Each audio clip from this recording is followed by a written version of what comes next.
and welcome to Manika Ideas. We'll start our discussion of science and technology from where we left in the previous video. So in the previous lecture we covered the basics of biotechnology, recombinant biotechnology and the CRISPR technique along with its application, right? So in this video per se we'll be covering the branches as well as the application of biotech, right? See, this is the most important domain when it comes to biotech along with the CRISPR that we discussed in the previous lecture, right? जहाँ से potential है questions आने की, be it prelims, be it mains. Mains का जो format होगा, you can get direct questions on medical applications, agriculture application, environmental applications, as well as CRISPR के ऊपर भी एक standalone questions पहले भी पूछा हुआ है, आगे भी पूछ सकते हैं, right? तो ये तो हो गया मेंस की यूटिलिटी. प्रीलिम्स पर्सपेक्टिव से भी यहाँ से क्वेश्चन आने के चांसेस सबसे ज़्यादा है because as a civil servant application based approach होनी चाहिए because you will be in services one day, right? तो वहाँ पे इसकी क्या एप्लीकेशन है वो ज़्यादा इंपॉर्टेंट रहता है. तो ये वाला जो एरिया यहाँ से क्वेश्चन आने के चांसेस बहुत ज़्यादा है. Okay, so the very first branch that we'll be covering will be red biotechnology. Now what is red? Means medical biotechnology. That means application of biotech in medical field. Okay, so medical field के अंदर application तीनों areas में आती हैं. सबसे पहले diagnosis में भी आती है, प्रिवेंशन में भी आती है, that and then your cure या ट्रीटमेंट में भी आती है. ठीक है. और सबसे वास्टली अगर किसी फील्ड को स्टडी करा गया for biotech is medical only, right? So diagnosis की अगर हम बात करें तो we discussed the application of PCR and RTPCR. हमने डिस्कस किया था कि कैसे कोविड के अंदर आरटीपीसीआर स्कैन होता था, and not just in Covid, कोई भी डिजीज़ को, ब्लड को, अगर आपको ऑर्गेनिज्म को फिगर आउट करना है कौन सा है तो आपको डीएनए स्टडी करनी ही पड़ती है. उसमें पीसीआर आरटीपीसीआर की यूटिलिटी आती है. So this is what RT-PCR and PCR stands for. That is your polymerase chain reaction, right? Then is your ELISA. ELISA is enzyme-linked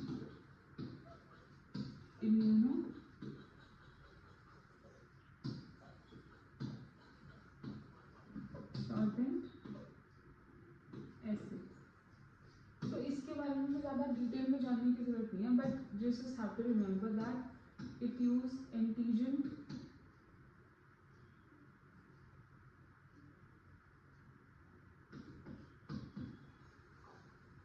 antibody reaction. ठीक है. और बेसिकली HIV के डायग्नोसिस के लिए we use this is the application in diagnosis. Then comes your prevention part. अगर हम prevention की बात करें तो इंसुलिन, इससे बोल सकते हो इंजीनियर इंसुलिन. ठीक है. ये सबसे वास्टली, सबसे पहले जो पायनियर जो भी कुछ रिसर्च हुए थे उनके अंदर one of the research was on this insulin, right? तो हुआ क्या था कि insulin is basically a substance that is found in our body which regulates sugar, right? तो पहले इंसुलिन के ट्रीटमेंट के लिए जो दिया जाता था, जितने भी डायबिटिक के पेशेंट्स होते हैं, डायबिटीज़ के पेशेंट्स को इंसुलिन दिया जाता है to maintain the sugar level. जो ट्रेडिशनली इंसुलिन दिया जाता था दैट वाज बिकॉज ह्यूमन से तो आप निकाल नहीं सकते, that was derived from pig. ठीक है. अगर आप पिग से इंसुलिन निकाल के दे रहे हो बिकॉज वो बहुत ज़्यादा क्लोज था, ठीक है, लेकिन उसका साइड इफेक्ट क्या होता है? It can lead to lot of allergic reaction because वो किसी और ऑर्गेनिज्म का ह्यूमन में दिया जा रहा है, तो वो एक इल इम्पैक्ट भी कॉज कर सकता था. ठीक है. सो उसके चांसेस ऑफ फेलियर्स भी ज़्यादा थे. ठीक है. लेकिन after arrival of biotech insulin को जेनेटिकली मॉडिफाई करके लेबोरेटरी में बनाया गया. अब जो इंसुलिन दिया जाता है वो लैब मेड इंसुलिन है.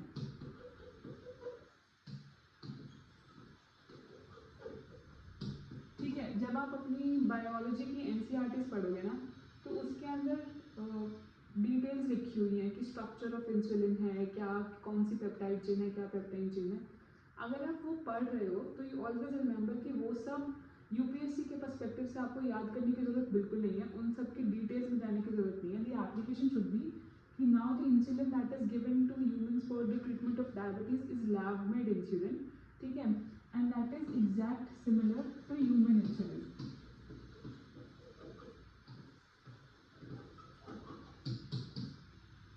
एंड ये वाला इंसुलिन का सक्सेस रेट या बॉडी के रिजेक्शन रेट बहुत कम है, बिकॉज वो सेम ही है जो ह्यूमंस में होता है, ठीक है, और किसी और ऑर्गेनिज्म से नहीं आ रहा तो एलर्जिक रिएक्शंस के चांसेस भी नेक्स्ट टू इम्पॉसिबल नेग्लिजिबल है, ठीक है।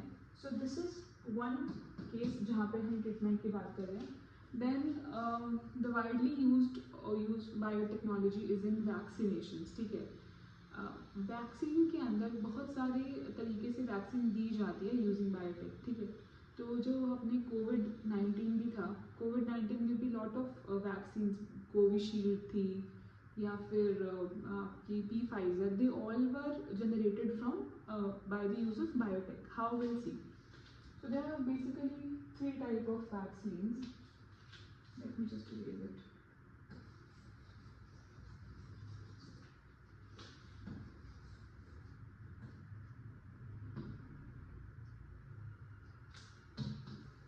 One is your recombinant DNA. Recombinant DNA vaccine is same, वो सेम प्रोसीजर से बनाई जाती है जैसे हमने रिकॉम्बिनेशन के अंदर पढ़ा था previously in the previous video, right. तो हेपेटाइटिस बी की जो वैक्सीन है जो दी जाती है बच्चों को, that is made through recombinant DNA technology, ठीक है। Then comes your mRNA. mRNA is your memory RNA। तो बेसिकली आप एक सेम मॉलिक्यूल बना के बॉडी में भेजते हो, जो भी आपका कॉजिंग ऑर्गेनिज्म है उसका, ठीक है। आपने सेम RNA बना के भेजा, मैसेंजर RNA, वो जाके क्या करेगा, बॉडी को सिग्नल देगा कि when this type of RNA comes from outside. So this is, for example हम कोविड की बात कर रहे हैं, ठीक है, तो this mRNA will be similar to the genome of Covid, ठीक है। कोरोना वायरस का सेम जीनोम कैरी करेगा, ठीक है। It will go into body and now body is exposed to this mRNA, ठीक है। Now next time when coronavirus will come to your body, now your body has a memory, so it what will do, it will release antibodies against it, जो उसने तब बनाई थी जब mRNA की vaccine आपको दी गई थी, ठीक है। एंड इन जनरल भी हमारी बॉडी एंटीबॉडीज बनाती, ठीक है, but the time that it would take has been reduced by giving the vaccine. So this is how mRNA vaccine work. So this is your Pfizer vaccine during the Covid time, for example of this mRNA vaccine. Then come your viral vector vaccine. तो basically आप किसी vector बना के किसी को भेज रहे हो, राइट। सपोज जैसे हमने बात किया था कि कैरियर भेजा जाता है, तो अब कैरियर इज सेंट, जिसके अंदर जो जीनोम है कॉजिंग ऑर्गेनिज्म का वो डाला जाता है, and then it is sent to the body, ठीक है, not in the form of mRNA but in the form of a vector it is being sent, ठीक है। And again it creates the same kind of response that the mRNA was creating, ठीक है। This is how the viral vector vaccine work. The difference is just about the carrier here. AstraZeneca की Covishield was based on viral vector vaccine technique, ठीक है। So we are done with the diagnosis and prevention. These are just 2 examples. अगर आप और भी examples की बात करोगे तो बहुत सारे diseases हैं, जैसे सिकल सेल एनीमिया जिसका क्योर, या थैलेसीमिया का क्योर ट्रीटमेंट के through we have been able to achieve, right? Then comes your these core technique. One is your 3-parent baby and second is your cloning. We'll discuss them in detail, ठीक है। So first is your 3-parent baby. So what is it? Okay. So when in the very first video we discussed that there is an egg from mother and you have sperm from father. In the nucleus of these two, they have your genetic material, ठीक है। This is your genetic material. and when they fuse, the nucleus fuse to become a single, and this we can use zygote or embryo, या फिर आप ये भी बोल सकते हो precursor cell to human baby. ठीक है, अगर आपको लेमन लैंग्वेज में समझना है तो इसी से जाके एक ह्यूमन बेबी डेवलप होता है। अब होता क्या है कि मदर के अपार्ट फ्रॉम दिस एग के सेंटर में जो न्यूक्लियस है उसके जेनेटिक मटेरियल के अलावा माइटोकॉन्ड्रिया के अंदर, mitochondria is a cell organelle which is power house of cell. ठीक है, इसके अंदर एक्स्ट्रा जेनेटिक मटेरियल भी अवेलेबल होता है। तो because the father nucleus enters the mother cell, ठीक है, तो the child carries the mitochondria of the mother. Father का माइटोकॉन्ड्रिया नहीं आता, ठीक है, बिकॉज स्पर्म जाके वॉल पे न्यूक्लियस रिलीज करता है which carry the genetic material, लेकिन the mitochondria that the child gets is from mother. I separate it, ठीक है। Now there are some diseases, अगर मदर के माइटोकॉन्ड्रिया के अंदर कुछ इश्यूज हैं या फिर उनको कोई डिजीज है जो माइटोकॉन्ड्रिया का जीनोम कैरी करता है, ठीक है, तो अगर बच्चे को, अगर मदर को कोई डिजीज है तो माइटोकॉन्ड्रिया के थ्रू वो बच्चे में भी आ जाएगी। अब इस चीज़ को इवेड करने के लिए we have a technique called 3 parent baby। That means simply through some method we will ensure कि ये वाला माइटोकॉन्ड्रिया पास ना हो, ठीक है। But now the issue is कि अगर ये वाला माइटोकॉन्ड्रिया पास नहीं होगा तो we need another mitochondria. That means what we will do, हम सिर्फ मदर का सेल ले लेंगे, फादर का सेल न्यूक्लियस ले लेंगे, मदर का फादर का न्यूक्लियस ले लेंगे, लेकिन ये जो एग है ये किसी और का ले लेंगे, ठीक है, सो दैट माइटोकॉन्ड्रिया किसी थर्ड का। सो यहाँ पे you have a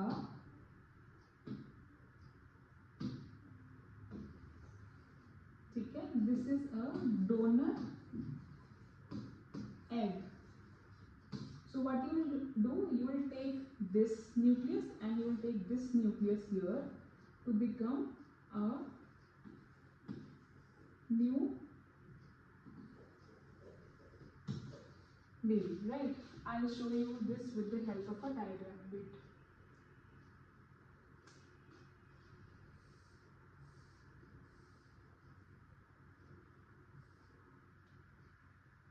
See, this is a mother egg,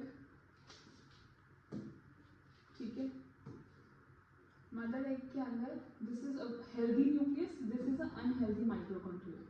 so what will do, हम मदर का न्यूक्लियस रिमूव करेंगे, ठीक है, and then this is donor egg, ये डोनर एग का न्यूक्लियस है, this is healthy mitochondria. Donor is a third person who is not carrying the same disease as the mother is carrying which is represented through mitochondria, right. तो क्योंकि हमने दूसरा nucleus डालना है तो will remove this nucleus, so this egg is now left only with mitochondria and there you have nucleus।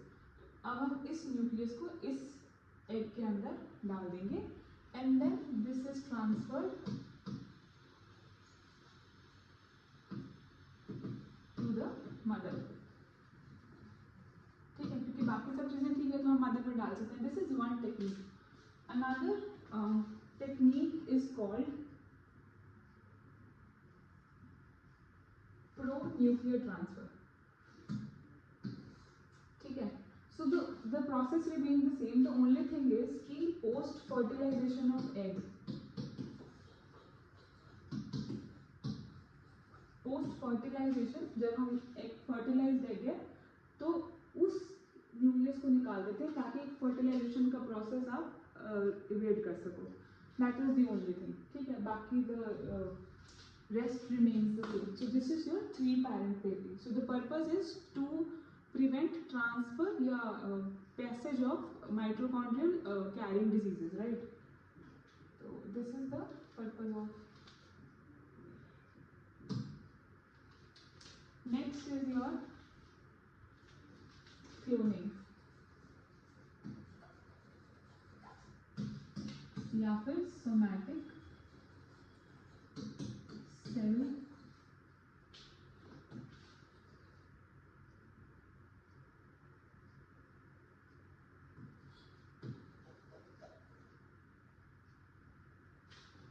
Just shows here only, ठीक है।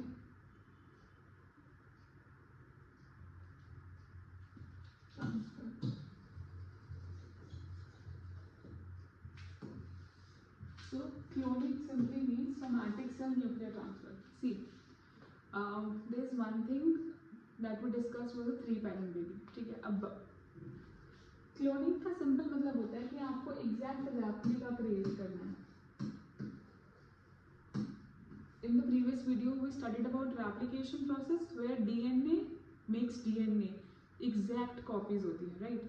So cloning simply means आप replicate कर रहे हो, but normal fertilization process में because 2 different organism के आते हैं, genetic material combine होके एक offspring बनता है, तो उसमें क्या होता है कि आप सेम रेप्लिकेशन नहीं एक्सपेक्ट कर सकते बिकॉज रिकॉम्बिनेशन कैसे भी हो सकता है जीनोम का। लेकिन बिकॉज हमने सेल पढ़े थे सोमैटिक सेल्स, ठीक है। अब सोमैटिक सेल कौन से होते हैं? Cell other than germ cells, ठीक है।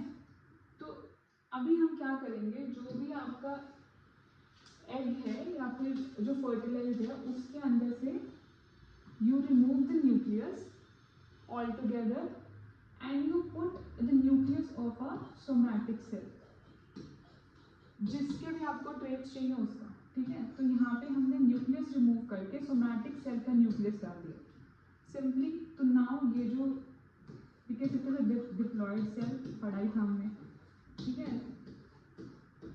So this exact will become the genome of the offspring. Okay.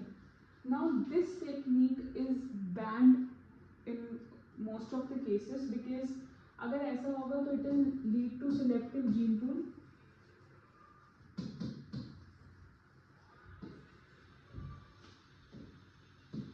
plus the concept of designer babies. Everybody will want ना, जिसके पास भी पैसा है वो बोलेगा कि भैया हमें तो ये ट्रेट चाहिए, तो हमें इनका सोमैटिक सेल का न्यूक्लियस डाल के जेनेटिक मटेरियल डाल के दे दो। तो एक तो वेरिएशन आनी बंद हो जाएगी, जीन पूल पूरा डिस्टर्ब हो जाएगा एंड डिजाइनर बेबीज आएंगे तो it will further promote racism, ठीक है, क्योंकि आप किसी एक रेशियल फीचर को प्रमोट कर रहे हो ओवर द अदर, ठीक है। So this is the reason this is banned in for babies, but we have been able to create something called dolly sheep using this mechanism, ठीक है। we'll take a look at it. तो इसमें क्या हुआ, ये sheep है, ठीक है, बॉडी सेल ले लिया इसका, यहाँ से एग सेल ले लिया एक से, ठीक है। अब जिसका हमें फीचर्स चाहिए हमने उसका बॉडी सेल लिया, जिसके अंदर हमने इम्प्लांट करना उसका एग सेल लिया। तो यहाँ पे बॉडी सेल लेके डीएनए निकाल लिया, बॉडी सेल मतलब आपका सोमैटिक सेल, ठीक है। डीएनए एक्सट्रैक्ट करके यहाँ पे इसका न्यूक्लियस रिमूव कर दिया और इसके एग के अंदर हमने डीएनए इम्प्लांट कर दिया, lead to duplication of embryo cell, ठीक है। And then embryo is transferred to the carrier sheep and as a result you have a clone sheep that is also known as dolly sheep, which was created, and this is a successful example of cloning, ठीक है। But why don't we want it? Because of the it will alter the gene pool, it will lead to reduction in the variation of the genetic diversity. At the same time, the concept of designer babies, okay, so we don't want designer babies. However, China में they were able to create designer baby, ठीक है। 2 twin sisters were born through this process, ठीक है। Then comes your green biotechnology. So what we read was red biotechnology, now this is green biotech. Green biotech, as the name explains, it is related to agriculture, ठीक है। तो agriculture में भी बहुत सारे इसके बेनिफिट्स हैं, ठीक, जहाँ पे हमने बायोटेक को यूज़ किया है। One is your GM crops, that means आप क्रॉप को जेनेटिकली मॉडिफाई कर रहे हो to get a desired variety. Okay. Then is your nutritional enhancement. Nutritional enhancement means biofortification.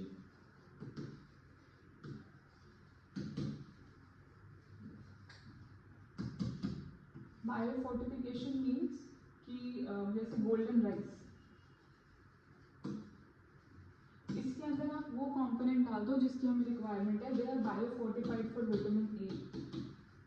Similarly, some varieties of bananas are also biofortified for vitamin A. Then you have something called potato, which is protein rich potatoes, right? Then biofertilizers and biopesticides. That means आप ऐसा biological weapons के रूप में they are you are creating biopesticides and biofertilizer जो हम यहाँ पे discuss करेंगे. जैसे जो BT cotton, BT brinjal है, they are based on biopesticides approach. We'll discuss it there only. ठीक है. Then abiotic stress resistant. That means you are curating the genes of seeds of certain crops in such a manner that they are able to withstand the extreme environmental pressure. Like drought resistance maize बनाया गया है, corn बनाया गया है, तो उस तरीके से ड्रॉट रेजिस्टेंस है ताकि वो कम पानी के अंदर भी they will able to sustain themselves. So these are some benefits.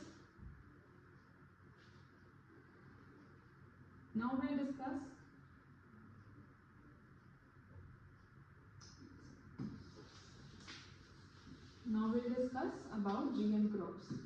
ठीक है. अब GM crops में one is your GM mustard. GM mustard is also known as Dhara mustard hybrid. So GM mustard is also known as Dhara mustard hybrid 2. Okay. So it was extracted from amyloliquid. Alright.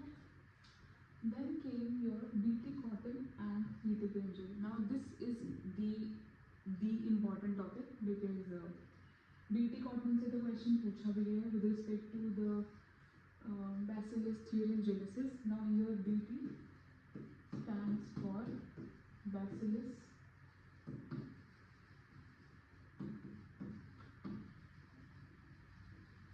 thuringiensis. Now what is BT cotton and BT brinjal? ठीक है. So था क्या? BT cotton is very prone to bollworms. अब इन bollworms को fight करने के लिए there is a pesticide which was sprayed and the pesticide was from Bacillus thuringiensis made. ठीक है. Because this bacteria, Bacillus means bacteria, has a gene called crygene. और ये cry भी बहुत वेराइटी है. ठीक है. So now this cry gene if is ingested by bollworm. ठीक है. तो इट डाइज. ओके. अगर ये क्राइजीन बुलवर्म खा लेगा तो the worm is now dead. So पहले इस पेस्टिसाइड को स्प्रे करते थे. ठीक है.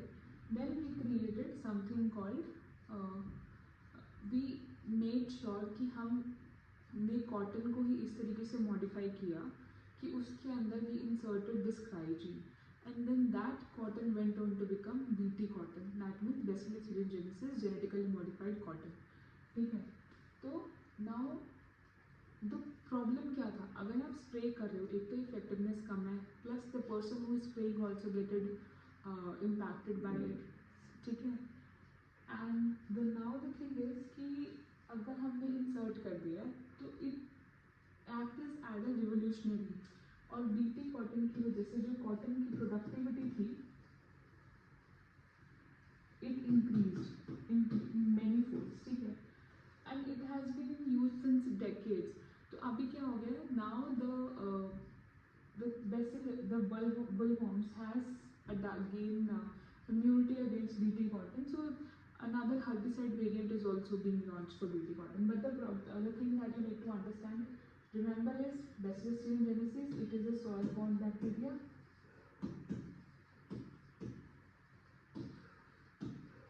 I think it was in 2020 that this question was asked. And then there is something called cryogene, ठीक है? ये अभी आपको याद रखना है. You have to remember this C3 कि it gives immunity against bullworms, ठीक है? And it is soil-borne bacteria and it carries a cryogene. Similarly, BT brinjal, it carries Cry1ACG, ठीक है? Rest the thing is same for BT brinjal. लेकिन BT brinjal को commercialize अभी तक इसलिए नहीं किया गया. It is not easily available because this is something to be eaten. वो तो cotton is for use not to be eaten. So it is going to enter the human bodies. तो अभी तक इसके ऊपर स्टे है and right now it is not in useful, like commercially इसको use करने की अभी तक परमिशंस नहीं है by GAEC. This is a community that gives approval for usages of a particular crop और नॉट, ठीक है? Then comes your other fields. So अभी क्या है कि we will see what are these. Basic आपको पता होना चाहिए. इसके बियॉन्ड डिटेल में इतनी रिक्वायरमेंट नहीं है. बाकी जो रिक्वायरमेंट है डिटेल में वो एनवायरनमेंट में कवर होएगी. I tell you how. Now what is blue biotechnology? It is related to marine biotech. That means how we are using marine animals, and biotechnology for marine is also included in blue biotechnology, ठीक है? Yellow is with respect to food items, as we have seen, BT crops. Then white, industrial application.